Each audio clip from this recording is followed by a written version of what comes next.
1932 সাল একটা ঈদের খুতবা, যা কিনা অনেকের চিন্তার জগৎকেই নাড়িয়ে দিয়েছিল। আল্লামা ইকবালের দেওয়া সেই খুতবাটা কিন্তু শুধু আধ্যাত্মিকতার কথাই বলেনি, বরং এটা ছিল অর্থনৈতিক মুক্তির এক নতুন পথ। চলুন আজ আমরা সেই গল্পটাই শুনব, কিভাবে একটা ধর্মীয় আচার একটা গোটা জাতিকে ঋণের বোঝা থেকে মুক্তির চাবিকাঠি হয়ে উঠতে পারে। আল্লামা ইকবাল এই নামটা শুনলেই আমাদের মনে কি আসে? একজন অসাধারণ কবি, একজন মহান দার্শনিক, তাই তো? কিন্তু যদি বলি তার কবিতার আড়ালে একজন বৈপ্লবিক অর্থনীতিবিদের ভাবনা লুকিয়েছিল, তার প্রায় বিস্তৃত একটা ভাষণ, যা হয়তো তাকে দেখার দৃষ্টিভঙ্গিটাই চিরদিনের জন্য বদলে দেবে। তো প্রথম পর্ব, ইকবালের বৈপ্লবিক ঈদের খুতবা। এটা কিন্তু কোনো সাধারণ ভাষণ ছিল না, ছিল সামাজিক পরিবর্তনের এক জোরালো ডাক। এই গল্পের শুরুটা কিন্তু ১৯৩২ সালেরও অনেক আগে। দ্বিতীয় হিজরিতে রোজা আর সাদাকাতুল ফিতর ইসলামের অন্যতম স্তম্ভ হয়ে ওঠে। এর প্রায় ১৩০০ বছর পর লাহোরের বাদশাহী মসজিদে দাঁড়িয়ে ইকবাল এই প্রাচীন স্তম্ভগুলোকেই এক সম্পূর্ণ নতুন আঙ্গিকে তুলে ধরলেন, এমন এক ব্যাখ্যা দিলেন যা আজও সমানভাবে প্রাসঙ্গিক। দ্বিতীয় পর্ব, ঋণে জর্জরিত একটি সম্প্রদায়। কিন্তু এমন কি জরুরি পরিস্থিতি তৈরি হয়েছিল যে ইকবালকে ঈদের খুতবায় এই প্রসঙ্গটা তুলতে হল? উত্তরটা লুকিয়ে আছে এক পঙ্গু করে দেওয়া অর্থনৈতিক সংকটের ভেতরে। একবার চোখ বন্ধ করে লাহোরের সেই বিশাল বাদশাহী মসজিদের কথা ভাবুন। ঈদের দিন হাজার হাজার মুসল্লি সেখানে জড়ো হয়েছেন, কিন্তু সেই পবিত্র পরিবেশে দাঁড়িয়ে ইকবাল কেবল পরকালের কথা বলেননি, তিনি বলেছিলেন খুব জাগতিক একটা বিষয় নিয়ে, টাকা আর ঋণ। আর এটাই ছিল সমস্যার মূল, এক অবিশ্বাস্য সংখ্যা, সোয়া ১০০ কোটি রুপি। ভাবা যায়, তখনকার পাঞ্জাবের মুসলিম সম্প্রদায় ঠিক এই পরিমাণ ঋণের জালে আটকা পড়েছিল। এই অঙ্কটা শুধু তাদের অর্থনীতিকেই পঙ্গু করেনি, কেড়ে নিয়েছিল পুরো একটা প্রজন্মের স্বপ্ন। আর আসল ঋণের বোঝা যদি হয় এমন শ্বাসরোধী, তাহলে তার সুদটা একবার কল্পনা করুন। বছরে প্রায় ১৪ কোটি রুপি। এটা ছিল একটা দুষ্ট চক্র, যা তাদের অর্থনৈতিক মেরুদণ্ডটাই ভেঙে দিচ্ছিল। ইকবাল কোনো তত্ত্ব কথা বলছিলেন না, তিনি কথা বলছিলেন এক ভয়ঙ্কর বাস্তবতা নিয়ে। তৃতীয় পর্ব, রোজা, এক অর্থনৈতিক প্রশিক্ষণ। এই চরম হতাশার মধ্যে ইকবাল এক অভাবনীয় সমাধানের পথ দেখালেন। তিনি উত্তরটা কোনো সরকারি নীতির মধ্যে খোঁজেননি, খুঁজেছিলেন সবচেয়ে ব্যক্তিগত একটা আচারের মধ্যে, মানে রোজার মধ্যে।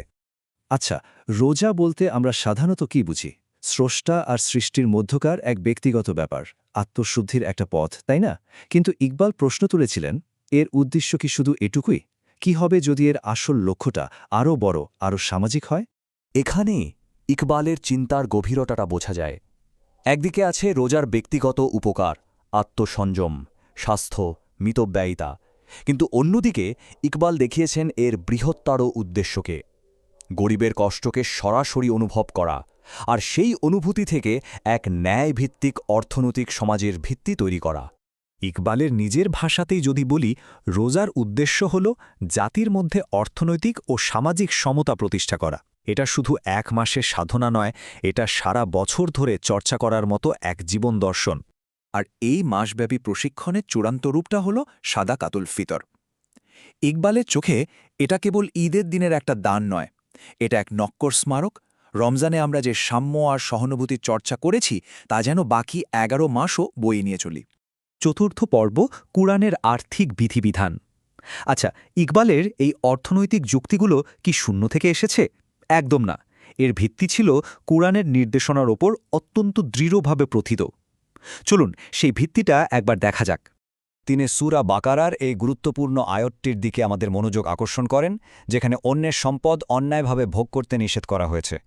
ইকবালের কাছে রোজা হল এই আয়াতের শিক্ষাকে গভীরভাবে উপলব্ধি করার এক বাৎসরিক অনুশীলন। অন্যায়ভাবে যার সম্পদ কেড়ে নেওয়া হয়, তার ক্ষুধাটা যে কেমন তা সরাসরি অনুভব করার এক সুযোগ। ইকবালের সমাধানটা ছিল খুবই বাস্তবসম্মত। তিনি দেখিয়েছেন কিভাবে ঘুষ আর মিথ্যা মামলার পেছনে টাকা নষ্ট হয়। ভাবুন তো, এই অর্থ আর শ্রম যদি ব্যবসা বাণিজ্যে আর শিল্পে বিনিয়োগ করা হতো, তাহলে পুরো সম্প্রদায়টাই ঘুরে দাঁড়াতে পারত। তার মতে এটাই ছিল রোজার আসল শিক্ষা, ধ্বংসের পথ থেকে সরে এসে নিজেদের সম্পদকে নির্মাণের কাজে লাগানো।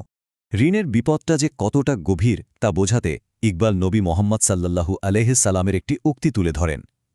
ঋণ হল রাতের দুশ্চিন্তা আর দিনের লাঞ্ছনা। এ কথাটা তার অর্থনৈতিক যুক্তির পেছনে এক শক্তিশালী নৈতিক ভিত্তি তৈরি করে দেয়। পঞ্চম পর্ব, ইকবালের কালজয়ী প্রশ্ন। সবশেষে ইকবালের খোদবা শুধু কিছু উত্তরই দেয়নি, আমাদের জন্য রেখে গেছে এক বিশাল প্রশ্ন যা সময়ের সাথে পূরণ হয় না। এই ছবিগুলো ইকবালের মূল সত্তাকেই যেন তুলে ধরে। তিনি একাধারে একজন গভীর চিন্তাবিদ এবং একজন বাস্তববাদী সংস্কারক।